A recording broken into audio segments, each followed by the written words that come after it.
they try and drive us as like a race. Like I drive my truck like I'm racing all the time, even though there's no one around. Yep, yo. With this, it's not the case. With a big truck, you literally need to realize you will get there when you get there. You've never driven a semi though, right? No. Why are you laughing? Bring your RPMs down. Rev up. And I'm a professional, so I'm not supposed to be causing accidents. So I'm gonna indicate where the alternator is. I'm gonna make sure it's mounted securely. There's no missing or loose nuts or bolts. The alternator is belt driven. I'm gonna check the belt by pulling in the center of it, making sure there's no more than 3/4 inch play when you pull. And the belt is in good condition with no cuts or cracks. Perfect. For leaks and hoses, I'm gonna make sure there's no puddles underneath on the ground. I'm gonna make sure there's no dripping on the underside of the motor or transmission. I'm gonna check that all the hoses are in good condition and no leaks. And on both sides of the motor, I'm gonna make sure there's no abrasions, cuts, or no abrasions, bulges, or cuts. And no leaks. And no leaks. Yep. Perfect. Then we'll go around to the other side. Here, compressor. Linkage. I have my pitman arm, drag link, control arm, and tie rod. I'm going to make sure they're not bent or broken. I'm gonna also make sure I'm not missing any loose. Make sure I'm not missing or have any loose nuts or bolts. I have 3 castle nuts, one on the pitman arm, control arm, and tie rod. I'm gonna confirm the cotter key is in place on each one of the castle nuts. I'm gonna make sure that all of my linkages are greased and not worn or loose. What were we doing? To check the hub oil seal, I would remove the center cap and make sure there's no leaks or missing or loose nuts and bolts. And I would remove the cap to check the oil and use my finger as a dipstick. That's perfect. What did you say before that? We don't worry about that. No, what did you I say? don't even remember what he said. What did you say? Oil hub seal? Yeah, you can check the Check oil the hub hub seal. seal. I use my dipstick as a finger. Whatever that means. We're going through the pre-trip, learning on that. Teaching me and Brock here. We're getting our CDLs, right, Brock? Yeah, trying. You've never driven a semi though, right? No. Why are you laughing? Anyway, I used to be a certified CDL instructor before coming here. And so I'm helping you guys out and just teach you what you need to know to pass the test. you're teaching us what we need to say, right? Yes. And how to drive a truck, right? Yes. Or does that come after? That'll come after. So what we'll do is we'll teach you what you need to know to pass the test, and then I'll teach you practical driving for real life, because they're very similar, but they're different. I have a formula to pull out and make sure that you're driving your trailer, not Right. your truck. You want to get your trailer out and around that curve, Right. whereas once you start getting used to it, if there's nobody at that stop sign, you're gonna kind of round out the curve, and it doesn't matter if you go over that paint line but if you run that over on your test, then they look at it as, oh, there was a minivan there and you killed the whole family. Right. All right, guys, so I'm behind the seat of this thing. D-Rec over here, Derek, doesn't think I'm necessarily a truck driver in general. He said to get my CDL. Getting your CDL is a formality. Formality, or whatever that means. Give us a 10-second brief on how it was the first time I drove this thing. What was it like the first time I drove? I thought you were gonna blow the transmission out the bottom of the truck, to be honest. What else? His RPMs were about 2,500. Like, he was literally trying to drive the DT, the older dump truck, which was a 6-speed synchro transmission. Now we're in a 10-speed, regular Eaton Fuller. So it was not very good. And hopefully we can just get him to slow down a little bit and things should go a little bit better. If I don't get the hang of it, it's your fault because you're the instructor. No, some people are not meant to drive trucks, and we've said that since the beginning. Like I said, you should be getting it for a formality. That way you say you have the ability to drive any truck you own. Yeah. Doesn't mean you should be in one. I guess. So I think my biggest problem was, honestly, I've gotten such a habit of go all the time, like never slow down, never stop. So that's what I'd be. I'm just rushing full throttle and not realizing, okay, 1,600 RPM is all I need, not 2,600. So I think what we were saying, we both agreed on my biggest flaw last time was just trying to be they try and drive us as a race. I drive my truck like I'm racing all the time, even though there's no one around. Yep, yo. With this, it's not the case. With a big truck, you literally need to realize you will get there when you get there. There's nothing you can do to make it go faster. It's like your biggest priority is getting there one piece. Almost forget about time when you're in a bigger setup like this. Absolutely. Right. Because a lot more people's lives are at risk. Usually not yours probably as much, but especially the people around. All these little cars you see on the road, like four-wheelers is what we call them. Yeah. Or go-karts. So this time my goal and strategy is just to try to take it a little slower, almost forget about time, just worry about getting there one piece, and still having a transmission in the near future. And remember, the clutch pedal doesn't do a lot for you. Right. To recover from, like, you've got to have your technique. Your clutch won't save you like the DT where you could just push the clutch in and throw it in gear. Yeah. So it doesn't work that way. Another thing was that I've been driving a little manual dump truck my whole life. I've driven 15 different trucks, no problem at all. Those trucks you can clutch shift anytime, anywhere. I'm like, I could drive a semi, no problem. Like, you don't even got to show me anything. And then I get in this and I realize I had no clue. So now I think that was the thing where I was like, I got it down, no problem. I already know. And then it's like, get in this and I'm like, sheesh, like the window to shift is so much smaller. Then I realized, like, I know very little about driving this kind of truck. So I was like, okay, start from scratch and go from there. No, the one thing I caught out of what you said is you said I have no clue. Right. That's 90% of the driving population. They have no clue. On a truck like this. Yes, they look at it and they're just like, why is he going so slow? Get out of my way, whatever. And they don't realize that by the time they're through the intersection, we've already grabbed 6 gears. Yeah, right. And they don't even have a clue how many gears their vehicle has. I've never shifted a manual transmission in their life. Yep. So when you see a semi on the road and they're going slow and doing their thing, just give them space. Another thing I learned was every truck I'm used to just like throttling down and then easing the clutch. Where with this, you yelled at me when I gave it any fuel. You put her in first, clutch, put her in first, and then just let it out, and away you go. You don't. Show us what you mean. So, clutch in. Trailer brakes on? Trailer brakes are not set. So red is pushed in. There you go. Now you release them both. I'm in low range. Brakes are off. We're not rolling. We're on a pretty flat surface. We have a skid loader, so we got about 10,000 pounds on this tri-axle tag trailer. So I'm in low range. I'm gonna go all the way over and back. First gear. So like no throttle, like tendency to rev it up and go. But no throttle, make sure there's no one around. Let out the clutch, and away you go. Like there's no throttle there, so I'm gonna rev her up to around 1,500. Put a little bit of pressure. See how it just slides right out, slides right in? Yep. He waved us through. Yep, no throttle. Just let the clutch out. So a little bit of pressure and go. And then what I want you to do is, instead of watching the speedo, listen to the motor. Start listening to it, and it'll have the same ring at 15. That's what you're getting used to. Right. And then now, something to note when you're coming to a stop, isn't it only once you're 5th gear below, you technically don't need a downshift? Nope. So I'm only going. Well, you can stay in 6th. 6. So you can basically use your truck brakes to stop once you're below 6th gear. That's something to know, because I had no idea that at first. So now, but what you want to remember is that you need to put your splitter back down in the low range and then get into 1st if you stop in 6th. Right. So I can't really see here because there's a snowbank, because we live in the North Pole and there's a lot of snow. So why did you stop back here? Because I always stop behind the stop sign no matter what. And then he's out, here's a car, stop again. Yep, ease out to where you can see, and then you want to stop again. Right. And there's a gap right here. I would normally go all day with my pickup, but since we're in a big rig, you need lots more time. About how much? 3 times as much? 5? Well, generally you want about 15 seconds worth of time, because that's about what it takes to get out and going. Yep. And then usually, do I want to be going? Is that right? I want to be in 3rd gear by the time I start turning. Yes. So 1, 2, 3, and then you don't shift through a turn. Right. And don't blinker until you're fully made the turn, because you don't want to take your hands off the wheel. So 3 S's. You want to go straight, signal, shift. Yep.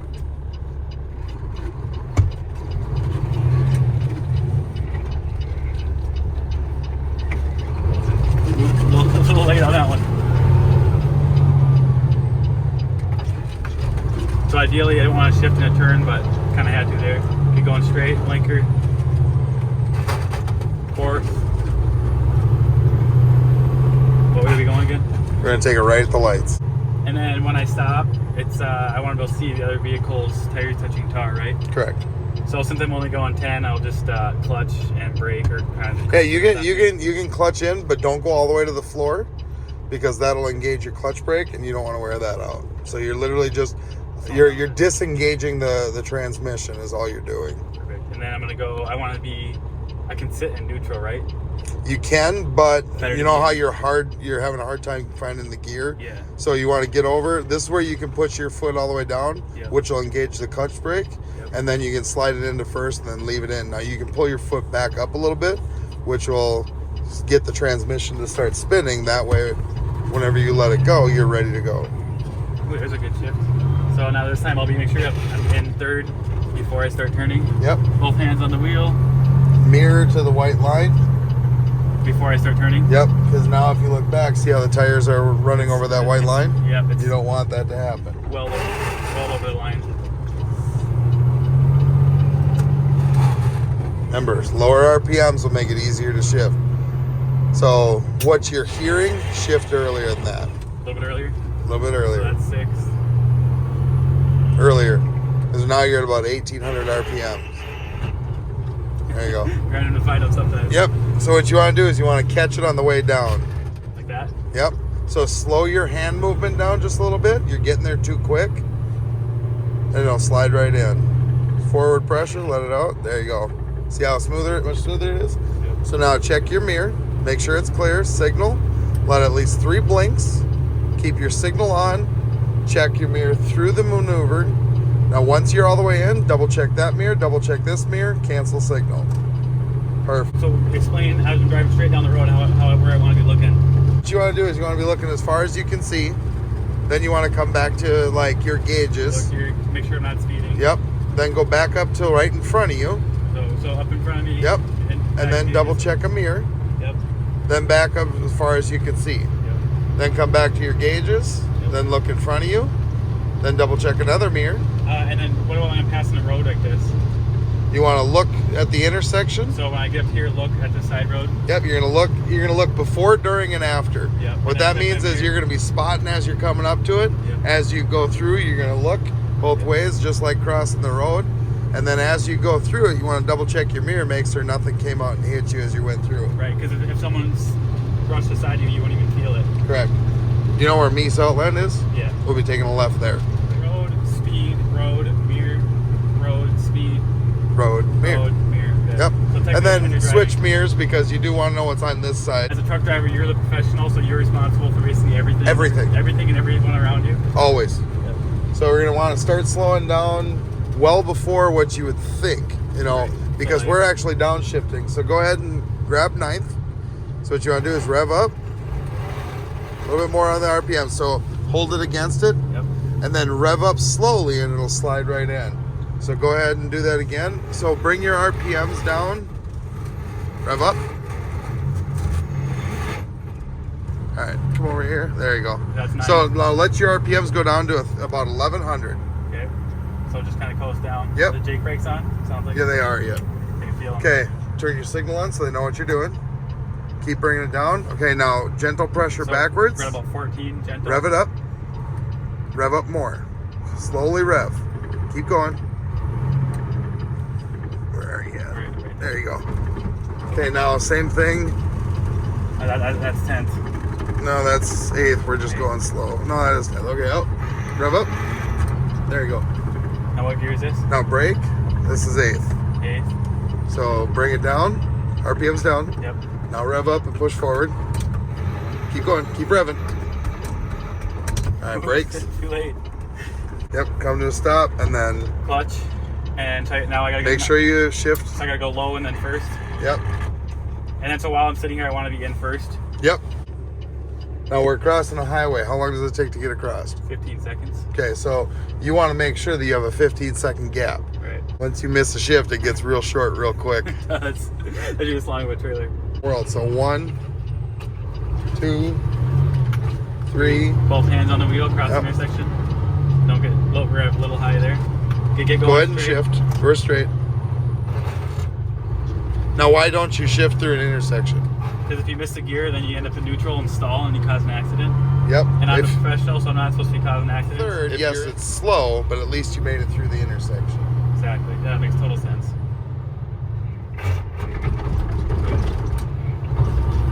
That was I was seventh and not I was ninth. one gear ahead there. Yeah. Yep. So I'm at about 1600.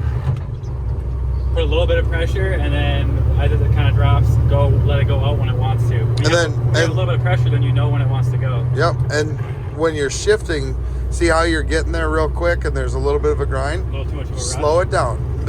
Finesse it. It's not a race. You're dancing with the transmission. So finesse it, slow it down, and it'll slide right in. It's literally made for a Slow and gradual. smooth shift. And then when I'm driving like this, I only want to bring my hand to the shifter when I'm about to shift, right? Correct. You don't want to drive the ride like this. Correct. So I'm gonna go like this. I'm at about 1600, so I'm gonna go low pressure. Just like that, nice and smooth. All right, we'll take a left here. So signal, downshift, rev up. So constant pressure, rev up. All right, get on the brakes. So what you want to do when you're downshifting is the exact opposite of what you're doing before. Okay, bring the mirror to the yellow line. Yep. Now start your turn.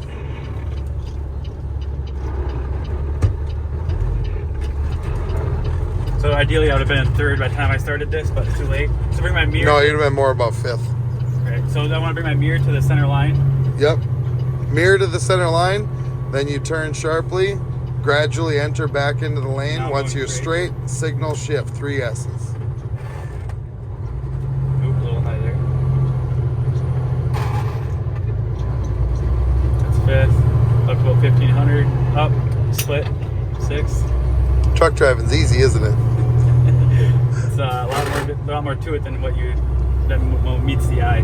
Now, how did you feel when you were sitting in the passenger seat watching me drive? It didn't help me at all because you've been driving truck since Nam, and it's like you make it look so easy. It's like there's nothing to it. Like it's like when I'm running an excavator, it doesn't look hard because I've done it so much. Where driving here, I'm like, oh, that's easy, you know, whatever. Like it's so gravy. So it didn't really help me at all until I really got in the seat of the truck. Right. So because when you watch someone that's so easy, you don't know all the technique and everything that they're actually doing until they start explaining it to you or you start doing it yourself. Right. Big difference between just watching it done and someone's doing it. Now I'm looking at the road, my speed, road, mirrors. Now, road. when you're looking at the road, what are you looking for? Like, why? There's literally no cars in front of us. Right. Why would you be looking as far ahead as you can see? I'm looking for anything that could be coming out at an approach or any obstruction that could be getting in my way. And I'm also looking for information like the speed limit, stop coming ahead, any warning signs. So looking for any information that's on the side of the road and also anything that could be a potential hazard for a pedestrian going alongside the road. Well, yeah, what would be out. some potential hazards? Someone pulling out of the driveway without looking, a kid chasing a ball or a toy onto the road, a deer, an animal, like anything. There's a million things that come on the road. Now, how often are you looking at that? Almost constantly. Exactly. The only time you're not looking at that is when you're checking a mirror, Yep. checking your speed. Which is like probably like 20% of the time Right. that your eyes are off the road. Rest of the time, it's scanning back and forth. You're going from down post to down post on your windshield. Yep. Because it's my duty as a professional truck driver. Then we just passed a corner, speed suggested for 45, so we want to slow down to 45. Actually 5 under. 5 under that 5 I under that. suggested. Yep. Now coming up here is going to be our turn. We're going to take a right. So it's after that corner. We're going to be taking a right. So you want to start your downshift now. So you're in 10th. Yep. Get yourself into 9th. Rev up. There you go. Just like that. You want to rev up slowly while having pressure on it, and it'll slide right in. Because ideally, if you can, you want to slow down almost without the brake. You're in 10th. Right. Isn't that Rev right? up. If you can, you want to slow down without the brakes. Correct. So now you can brush your brakes. You're in 8th. Stay in 8th. Brush your brakes. Bring it down to about 11, 12. Yep. That must be right. Rev up. Signal on. Nope. Here it is. There you go. So now, stay in this. Nope. Mirror to the white line. So I went a little soon there. Mirror to the white line. Watch the trailer. Because you can go over that yellow line. You don't want to go over the white one. Right. Because the white one on the test is very similar to, what's your speed limit? Or what's your speed at right now? 10. 10? Yep. So we want to go down and over to 4th. Rev up. Right there. So I'm in fourth. Yep. So I turned a little too soon. I wanted to get my mirror at the center line. No, mirror to the white line. Mirror to the white line. So mirror to the inside of what you're trying to turn around. Okay, mirror to the inside of what you. Okay, so basically a mirror on the. Yes. Okay. I like that. That actually rhymes. Mirror what you want to clear.